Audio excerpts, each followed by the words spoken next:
17 second, सिर्फ इतना ही time लगता है कि एयरपोर्ट के गेट को वॉर जोन में कन्वर्ट हो। एक आदमी खड़ा होता है और 17 सेकंड में 200 लोग अपनी सीट छोड़ के लाइन में खड़े हो जाते हैं। असाइन सीटिंग भी है और बोर्डिंग अभी सिर्फ 30 मिनट बाद स्टार्ट होगी। फिर भी ये इंडिया स्टोरी नहीं है, ये ट्रॉमा की स्टोरी है। 2013 में प्रिंसटन यूनिवर्सिटी ने एक स्टडी करी। उन्होंने लोगों को 2 ग्रुप में डिवाइड करा। एक ग्रुप में फाइनेंशियली सिक्योर फील कराया और दूसरे ग्रुप को मनी स्कैरसिटी का सिनेरियो दिया। फिर दोनों ग्रुप को सेम IQ टेस्ट दिया। रिजल्ट स्कैरसिटी वाले ग्रुप में 13-14 पॉइंट कम स्कोर किए। रिसोर्सेज लिमिटेड है, फिर तुम्हारी सोचने की कैपेबिलिटी ही खत्म हो जाती है। तुम डम नहीं हो, तुम ओवरवेल्म्ड हो। 23 मिलियन लोग इंडिया में रोज ट्रेन से ट्रैवल करते हैं। 70% लोग अनरिजर्व कोचेस में ट्रैवल करते हैं। मतलब 16 मिलियन लोग हर रोज एक फिजिकल फाइट लड़ते हैं, एक सीट के लिए, एक विंडो के लिए और एक हवा आने वाली जगह के लिए। ये लोग ना सर्वाइव कर रहे हैं, लेकिन प्रॉब्लम ये है सर्वाइवल मोड ना परमानेंट हो जाता है। तुम्हारा दिमाग एक बार सीख लेता है अगर मैंने छीना नहीं तो मैं हार जाऊंगा, तो वो लाइफ भर यही करता रहता है, चाहे जरूरत हो चाहे ना हो। मुझे एक इंसिडेंट याद है, कोविड के टाइम फ्री वैक्सीनेशन कैंप लगा था और उसी सेम दिन 5 किलोमीटर दूर प्राइवेट हॉस्पिटल में वही वैक्सीन 1200 रुपए की मिल रही थी। But same vaccine, same people और सेम सिटी। बस फर्क इतना है स्कैरसिटी पर्सपेक्शन। जहाँ फ्री होता है वहाँ दिमाग सोचता है लिमिटेड है, छीन लो। जहाँ पेड होता है वहाँ हमारा दिमाग सोचता है अभी अवेलेबल है, रिलैक्स हो जाओ। ये कोई इकोनॉमिक्स नहीं है, ये एक साइकोलॉजी है। एक दिन ना मैं एक शादी में गया था और मेरी नजर पड़ती है एक आंटी। वो आंटी लिटरली अपने पर्स में टिश्यू का बंडल, चॉकलेट्स और वेफर्स वगैरह भर रही थी। तो यहाँ से हमें ये समझ आता है ये सब चीजें ना सिर्फ गरीब लोगों में नहीं होती, करोड़पति इवन अमीर आंटीज भी यही करती हैं, क्योंकि उनका बचपन भी गरीब गुजरा था। इस वजह से उनको ये हैबिट हो जाती है ये सब चीजें करने। रिसर्च कहती है अगर तुमने अपने फॉर्मेटिव ईयर्स में 5 से 15 साल के एज गैप के बीच अगर तुमने स्कैरसिटी देखी है तो तुम्हारे दिमाग में एक परमानेंट अलार्म इंस्टॉल हो जाता है और वो अलार्म कभी बंद नहीं होता, चाहे तुम कितने भी अमीर क्यों ना बन जाओ। तुम्हारे पास 3 करोड़ का घर हो सकता है लेकिन टिश्यू पेपर अभी भी चुराओगे, क्योंकि तुम्हारा दिमाग अभी भी उस 1985 के राशन कुएं में खड़ा है। लेकिन सबसे खतरनाक बात ये नहीं है, सबसे खतरनाक बात ये है कि अब हमें जरूरत भी नहीं है फिर भी हम ये सब चीजें कर रहे हैं। जरा सोचो,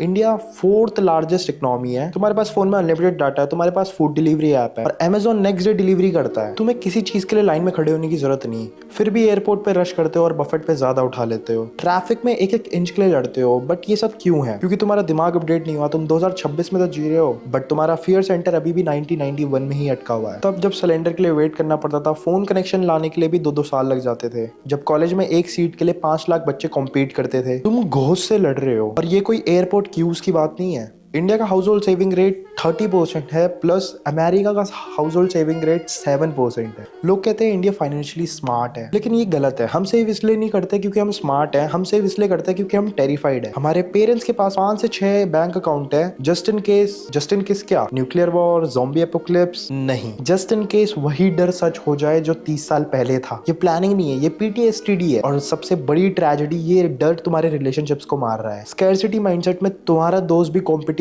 लगता है तुम्हें, तुम्हारे कॉलीग्स भी थ्रेट लगते हैं तुम्हें और तुम्हारा खुद का भाई भी तुम्हें एनिमी लगता है। क्योंकि वैल्यू सर्वेस का डाटा कहता है हाई स्कैरसिटी सोसाइटीज में इंटरपर्सनल ट्रस्ट 40% से कम होता है। मतलब हम एक दूसरे पे भरोसा नहीं करते क्योंकि हमारे दिमाग में जीरो सम गेम चलता है। अगर उसने ले लिया तो मेरे लिए नहीं बचा। ट्विस्ट, लेकिन ट्विस्ट सुनिए। एक एक्सपेरिमेंट हुआ सिंगापुर में, same ethnic Indian, same culture, same background, difference system reliability. मतलब जब सिस्टम तुम्हें एश्योर करता है कि तुम्हारा नंबर आएगा गारंटीड, तो तुम्हारा लिजार्ड ब्रेन सो जाता। बंदा वही, दिमाग वही, बस सिस्टम बदल गया। मैं खुद देखता हूँ दिल्ली में वही लोग जो मेट्रो में परफेक्टली वेट करते हैं, बाहर निकल के ऑटो स्टैंड में जो जंगल राज बनाया रहता है उन लोगों का। बट ऐसा है क्यों? क्योंकि मेट्रो प्रेडिक्टेबल है, वो ऑन टाइम आएगी ही। अगर उसमें 2 मिनट दिखाया तो 2 मिनट बाद आनी ही आनी है। और ऑटो में बस केओस। सिविक सेंस कोई कैरेक्टर नहीं है, सिविक सेंस सिस्टम का बाय प्रोडक्ट। तो अब दिमाग में ये आता है हम क्या ऐसा कुछ करें जिससे कि चीजें सही होने लगे। अगली बार जब भी किसी लाइन में, पहली बात रिकॉग्नाइज करो। एयरपोर्ट पे जाओ और किसी भी लाइन को देख के खड़े हो जाओ ना, तो एक छोटा सा पॉज लो और अपने आप से एक क्वेश्चन पूछो, क्या ये जरूरी है? क्या सच में जरूरत है? या ये सिर्फ एक एको है? एक 5 सेकंड का पॉज बस, और तुम्हारा लॉजिक ब्रेन वापस आ जाएगा। दूसरी बात, अपने पेरेंट्स को कभी जज मत करो। वो टिश्यू पेपर इकट्ठा करे या चाहे कुछ भी करे, उनका डर रियल था, उनका ट्रॉमा जस्टिफाई था। तुम्हारा काम उन्हें फिक्स करना नहीं है, तुम्हारा काम साइकिल को ब्रेक करना है। तीसरी बात, और ये सबसे इंपॉर्टेंट बात है, अपने बच्चों को स्कैरसिटी माइंडसेट से दूर रखो। उन्हें मत बोलो कि बेटा सब कुछ लिमिटेड है, छीन लो वरना कोई और छीन लेगा तुमसे। उन्हें सिखाओ दुनिया में बहुत कुछ है, तुम्हारे हिस्से गारंटेड है, मेहनत करो और मिल जाएगा। क्योंकि अगर तुमने उन्हें स्कैरसिटी सिखाया तो वो 40 साल बाद भी बफेट में टिश्यू पेपर ही चुरा रहे होंगे। यू नो व्हाट, इंडिया बदल रहा है, सिस्टम इंप्रूव भी हो रहे हैं, अपॉर्चुनिटीज भी बढ़ रही हैं, बट जो चेंज है वो बाहर से नहीं आएगा, चेंज तुम्हारे अंदर से आएगा। अगली बार फ्लाइट में बैठे रहो जब तक भीड़ कम ना हो। अगली बार बफेट में उतना लो जितना खा पाओ।